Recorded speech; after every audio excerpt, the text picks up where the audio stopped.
ABC Cinema here in Romford. It's a triple screen cinema, and we'll go inside now and meet Derek, the chief projectionist here. Well, beautiful looking ABC it is.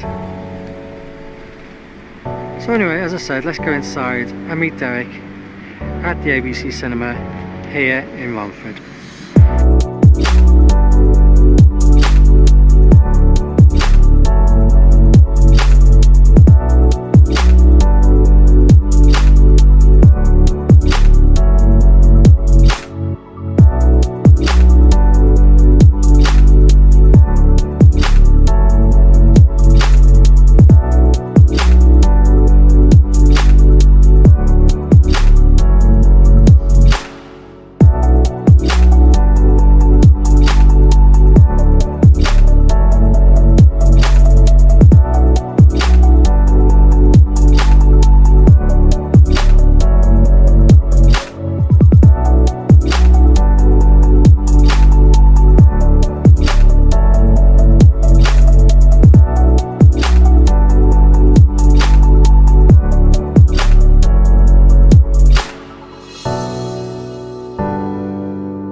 That's on the 70mm.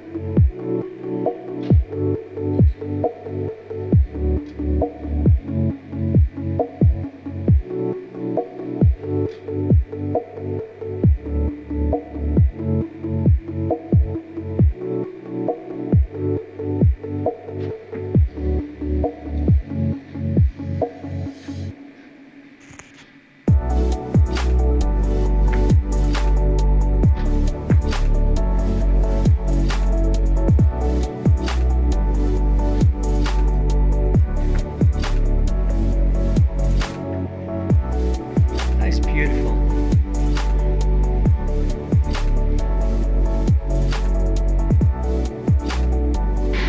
ABC 2 box and ABC 3 box, yes, planning away here. Very kind that we come in here.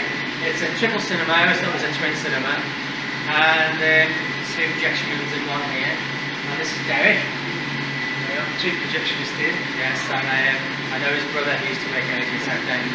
Right, so what we got here then, Derek? We've got a DP75, yes, with magnetic 6-track and 4-track cluster. That's the 6-track, yes. With a PIMS cover conversion for a 2kW. Right. We still occasionally run 6mm specials. Yeah. But now it's getting a bit far and few between because there's so much commercial product. Yes. With the advent of multiplexes, it's getting more difficult for us to keep the product so we've definitely got a chance to do something. Has the originality centre affected you in Romford? Well, I came here about a year after opening operation, and it was said to me that the business dipped slightly in the first year, but now, more than anything, it's more the local noise that's affected us. And is that Dagenham or West Totally Dagenham. How far is Dagenham away from Romford? Because I mean, my geography here, I know where I live, I know how to get I home. think it's about 3 or 4 miles. I live in South End, so I don't actually know the geography. Right. But as far as I can tell, most multiplexes are coming their own roads. There's too many multiplexes open up now because, especially Warners, like say in London, there's a new one open up in Finchley now, and that's like 200 yards from Virgin to Scotland. So that's another cinema I'm going to have to go visit before they close. But there's another cinema, there's about 3 Warners in London. One's open up there, I can't think of the name, I should know. Say one's open up there, one's open up there, and that one's called this one. It's, a multiplex is like a pub. A brand new pub opens up, you all go to the new pub. Then a new pub opens up 12 months later, so we all go to it, and that's what it's happening. Yeah. And this is the problem, you're going to go exactly the way we did in television. Yeah. You have so many screens, probably 10 to 20 screen multiplexes.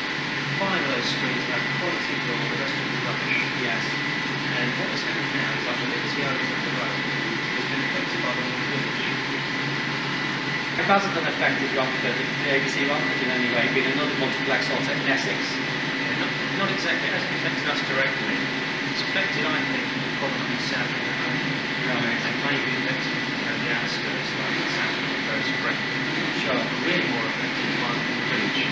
Ah, I see. That day. You mentioned Brentwood, you've got an ABC there, haven't you? I used to be Brentwood cinema. That's right. I used to work at Brentwood in Skelmersdale, in Lancashire. You probably get older to remember all that. No, the friends probably would. They're old enough. But so it's really not used as effective here now. It is Liberty Centre. That's interesting. Do you just having a trip to cinema? Do you show the same films as Liberty Centre, or do you have what used to be the ABC release stuff? We tend to be a bit strange. You get a lot of entertainment in the new world and new realm. You tend to not see Columbia TriStar, which appears to be open product. Yes. But we'll almost always run UIP parallel. Right. If you get the Fox stuff, we do get Disney's Wars and we get Wars. But we don't seem to be until on the top. We always seem to miss their product. Do you show concurrent with Liberty? Yeah, we do. And really, some have said we get their own small product. And we find that without ticket prices, we have dedicated. So what do you charge for it? We're £2.50 and £3 security. That's all the seats. Well, I mean, I'm going to have a camera here, but just look at this theatre. It's so beautiful. It's shame that we've got digital in here because the theatre is so nice, which we just showed you. And I can't imagine Liberty going in some of the other multiplexes being, they were just oblong boxes. Oh yeah, I mean, I can't stand the multiplexes. No. They are factories for projectionists. Oh, they are. Basildon, it's on about that a moment ago. Yeah, I've heard a rumour about Basildon may have applied for extra screens. Do you know anything about this? Yeah, there is a local press room, and it was confirmed that the Basildon Local Council have said that they'll allow another 8 screens to be put into the Basildon. Well, I mean, but that would make 20 plex in Essex. Yeah, but the first sort of town multi-screen, 20 screens. In the UCI in Basildon, because where I work at the Empire as part of the UCI chain, they manage us, right, even though UIP sort of dictate what products we show. And the big screen is really big, it's 51 foot on scope, and it's stadium start, and it's very low lighting even when you go in, and it's got light gobos on the wall. I must admit it does look really nice, and I could be quite happy going to cinema like that. But multiplexes have only just started coming online to looking like cinemas. Exactly, now you just took the words out of my mouth, because cinemas are sort of stadium, sort of like your cinema here, you're looking down to the film, where the original multiplexes were just oblong boxes and there was no atmosphere. Do you agree with me or not? Yeah, I do agree. I think the problem is the multiplexes have cut their own throats. They have. Right, we've finished the number 2 now. I'm just going to go over the front of the screen. Let's go and take a look in that one. Okay. So this number 3 is it, Derek? Yeah, this is screen 3. You got DP75 here the same. Exactly the same. This, Derek, I like these toilets because when they activate, they actually pull out, don't they? Turn and push back in. Is that right? Yeah, they usually are set up for this, but with this screen, because of the focal length of the hall, the turret doesn't actually have to lift out. So the micro switch for that has been bridged over. Yes. It purely just rotates the lens. Oh, right. Now you won't believe this, or you may be, or you may do, but I've seen one of these turrets on a DP70, which were never designed for. Yeah. And this is at the ABC Future Liverpool 70mm house, and actually pulled it out, just cleared the machine, because you know DP70, they know what they're like, and it worked very well, and I just assumed that they pulled out all the time. Yeah, normally the lifting turret is here, the solenoid is for that, and it would go forward. The micro switch says yes, the turret has cleared the gate mechanism, then the lens motor will rotate, then it goes back. But on the screen upstairs, again, we'll go up there and look at that one. Right. It doesn't have the facility for lifting the solenoid forward, it doesn't need it, because it'll throw out the lens. I'm looking at the top 3-dop sprocket here, and it sort of looks unusual to me because this is a dual-purpose machine. The DP75 I've always seen as those being 35mm 70mm sprocket.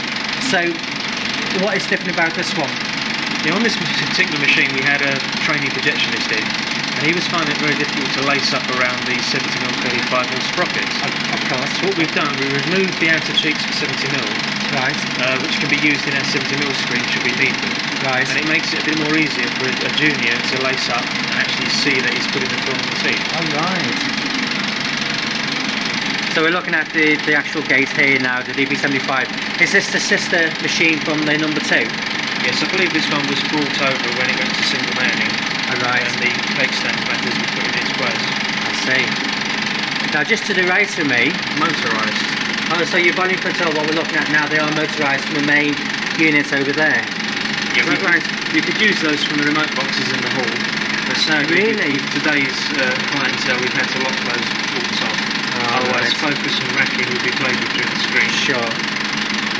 But with this system, we're purely using it as a remote by the operator's controls from across. That's an old idea from the old RCA sound.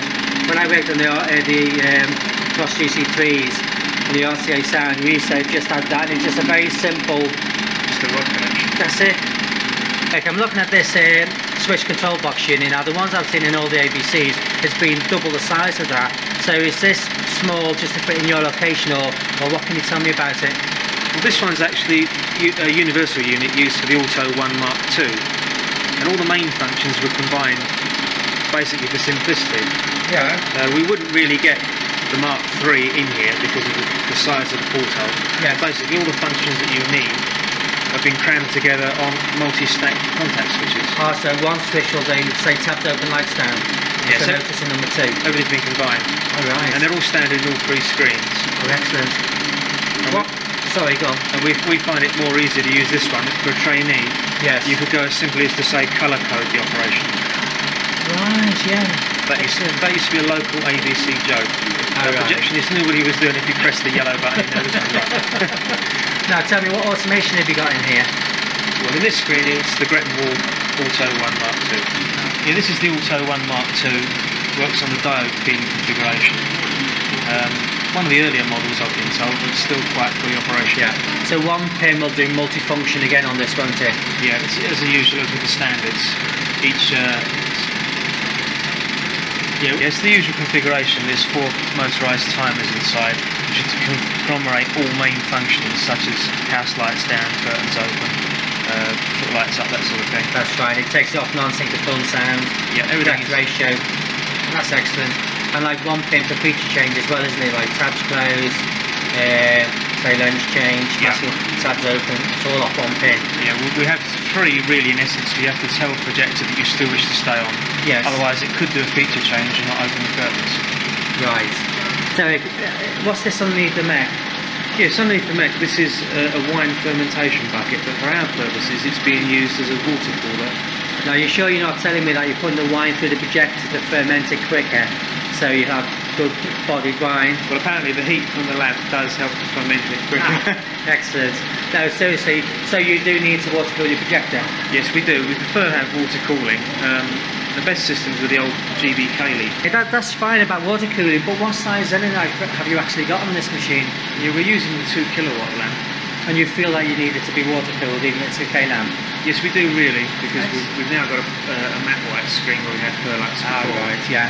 But with this configuration of lamp house, which is a conversion, yes, we find the heat can be a bit condensed.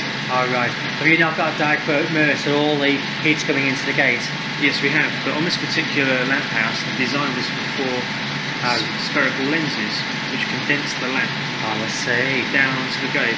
So we do tend to have fairly good lamp life on this particular model. Oh, excellent. You got the, would you call this the Philips or the Kineton platter? Well, this is the Philips version of the Kineton platter. Yeah, which is still the same. I mean, it's brilliant technology. It's what we have at the Empire, you know, 3 of these. And you got to give them the due. I mean, okay, it's all 240 volt relays, you know, no low voltage stuff at all. But it's like 30, 35-year-old technology. Yeah. And it keeps going. It still works. It does. It's really amazing. The only bad thing about this is, and it's nitpicking, I know, is that you can only plate up from the middle plate. Unless you do a multi-run through rollers all around the box to get you on the top plate, and then you don't want the film bouncing everywhere, I suppose. I agree with you on that. I mean, it's just a shame. With a few extra pounds, you can put brake stops and lifting relays on each plate. Yeah. to run off and on any playground. That's right. I don't know about the new Kineton platter because have you seen the new one, the electronic one? The module just sits there and the film just goes through. It's just hitting little micro switches, I think. Yeah. Yeah. It's the same idea. I think that one you can take on and off each plate. I think so. Basildon's got them, but I'm not too sure. You'll actually sort it out. Right, we're in screen 3. What a beautiful cinema this is. Look at this.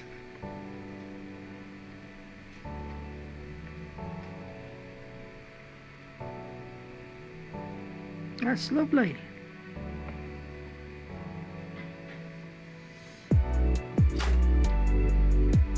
Oh, this is really nice, Derek. Yeah, they thought the green was a bit offish, but then they got used to it. Oh, this is beautiful.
Waiting room as they don't serve drinks anymore. We're going up to projection 1 now. For all the standard old cinemas, we got a long staircase up to projection 1. So up and up we go. Derek, you're going to tell me we're going to have to go outside into the open air, aren't you? Just for a little few seconds we'll be going out into what I call the outside patio. So what happens when it's raining? I usually take a brolly with me. Oh, but I don't carry film. Alright, I know. We'll cut here because it's a dust bit. We get all the dust and the mud blowing down from the outside here. It's like that at the West End's load of dust around. And I'm now going to put the lights on.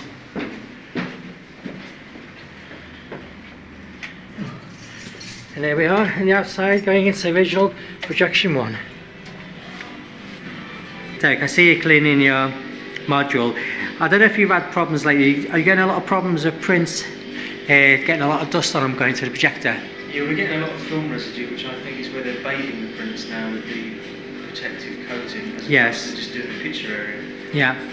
We're getting another problem with the commercial product, which sadly is being shown 4 or 5 times a day. Yeah. It makes a lot more work for us. Cool. Problems with polyester prints? Only as much that we've had to adjust the timing of the micro switches on the module. Oh really? Usually because the film doesn't detect when to start. Yes. When it's feeding. Yeah. And so we've just sensitised the micro switches again. Because we've been getting problems where we're having semi-brain wrap. Yes. Not at all. Right, and now we're going to see customised lacing up at Romford. So the film hopefully doesn't touch the floor.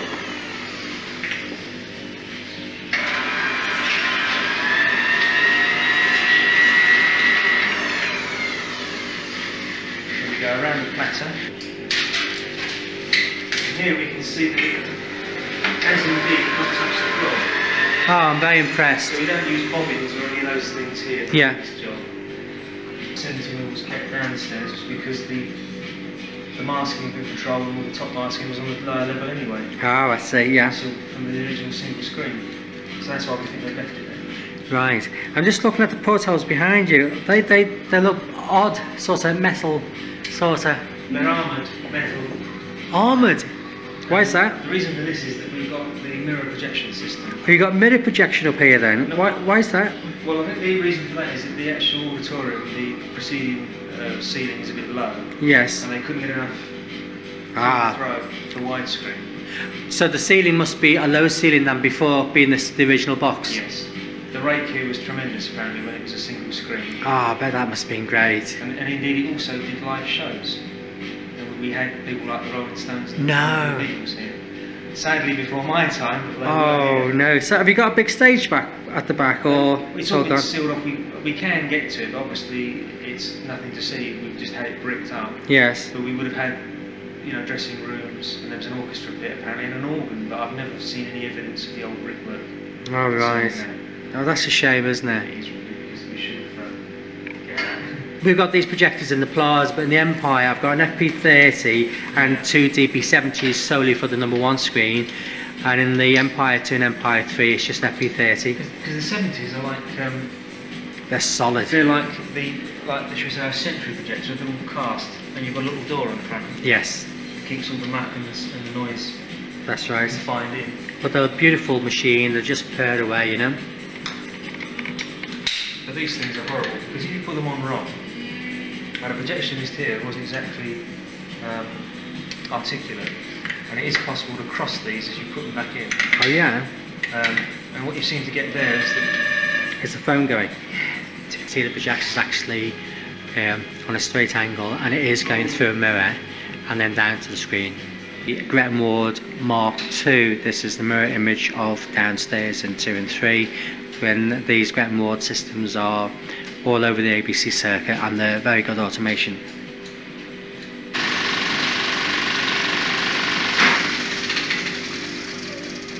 Derek, can I just ask you a question about the Gretton Ward, right? You're just running the film down there. Your opinion of Gretton Ward and cinemation?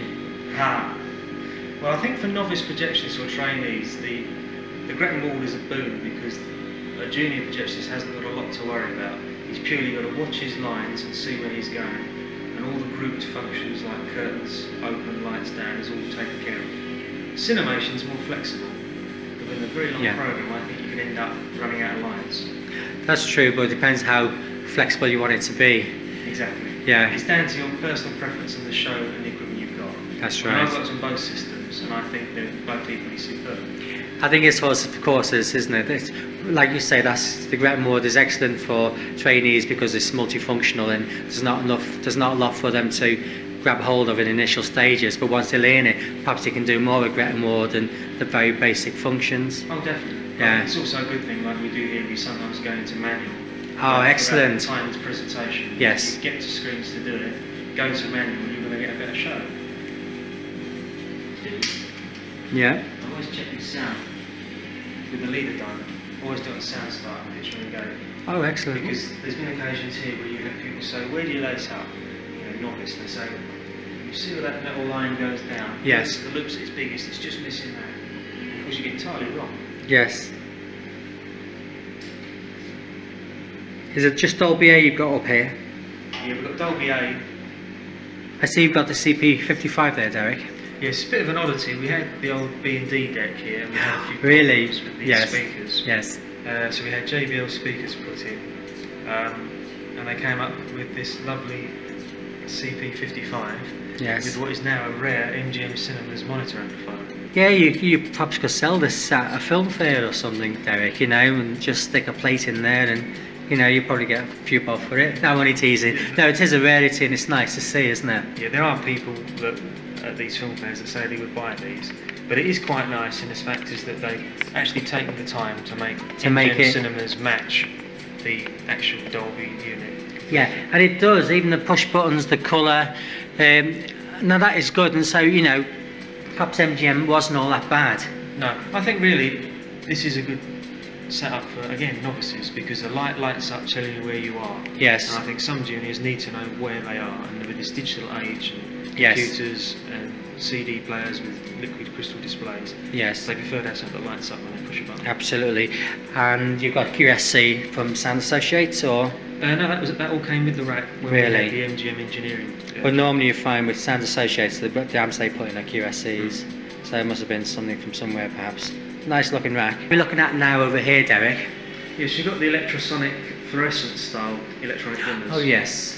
Because all the lighting in all auditoriums here are house lights on fluorescence. Like what are they called, the industrial type fluorescents, where you can fade them? There's Yes. a name for them, isn't there? Yeah, they're ballast assisted. Right. And you've got a permanent heating element in there, which is an electronic heating element. So Right. like a kettle or anything like that. Yes. And it's got a pre-start voltage. And then the only difference with these electrosonics to the standard tungsten ones Yes. is there's a drive board that gates a three-contact contactor, Yes. which just puts the load on the dimmer. So the Nice. stacks just dim up. Oh, that's We've had great. problems with wires burning out. Yes. And it's just to the right of your lighting board is your. Makeup table, Yep. affectionately known, and again the Philips version of the 35mm tape stand. Ah, that's good. Because also that wall there is a recent addition, because this is the original projection room. Right. When you say it's a recent addition, do you mean all the control gear or the wall? The actual wall was put in when it was converted to a triple in '71. So the box was bigger than It would this? have gone further out, and all we've got in here now is the tank room for the water system. Oh, right. Like behind the platter here, I can see that you've got another porthole, armoured porthole, with a mirror in it, I assume, anyway. Would this be a case when this cinema was triple that you still had two projectors up here? Yes, it was. It was the original projection room, and there used to be 6 operators. And again, there was 2 projectors in the box with a terrific rake, because we're actually projecting from what was the upper circle area. All right. But now we've not actually got the mirroring section here. All right. Because we're using it for monitoring the screen via a camera. Oh, excellent. Just noticed, because I'm so nosy, behind the platter, okay, we just spoke about the porthole, but you got a switch control panel behind the platter, which is obviously different than your Brett and Ward switch control panel, and I've just seen Todd on this bottom row of switches. Now what's that all about, Derek? Well, this was one of the original manual control boards that were put in, usually designed for the particular site. And on this one you can clearly see that we were running 70mm from this box. So would that be the masking position, Todd? Yes, this is the masking position for Todd AO. Wow. We still have the old bar cord wired up, Yes. and we can function everything to do with the masking and the lighting from here: presets, decorative, presentation, sales spots, and usherette points. Wow. Did this theatre ever used to have a spotlight in it where you used to spot the sales girls on the interval like most ABCs years ago? We've still got 2 little semicircle holes in the ceiling either side up Yeah. here, and you can still put a spotlight down to a sales girl. Like that you never use those switches, but they are still active. Yeah, they're still active, and the only time we ever get to use them is if we have a busy show. We can manually hold the house lights to preset. Ah, yes. Or seating with, you know, Where the Brett and Ward will turn them down, but if you just go preset, they'll halt halfway or something. Yeah, we have an auto fader for non-sync. Yes. So you can basically push the auto start button, open your dowser, walk round to this side, and press preset hold Yes. or presentation hold. Yes. And manually control your light level. That's amazing. That's great. We also use it for shutting down at night, because I don't like just whacking off the dimmers. Ah. That's a personal preference. No, that's good, because you've got to fade them as out. You knock them off, it does It upset them. discharges your cells as well. That's right.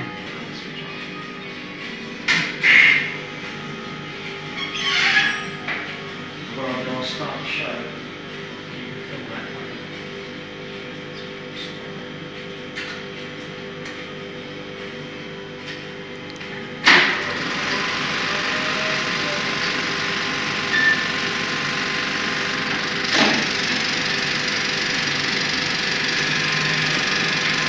We're now on screen, number 1.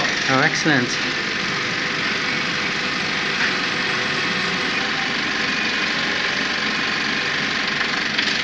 What we're looking at here, this is not the reflection of the porthole, this is the reflection of the mirror, where we can see the lens and actually see the beam of light coming through. So that's nice.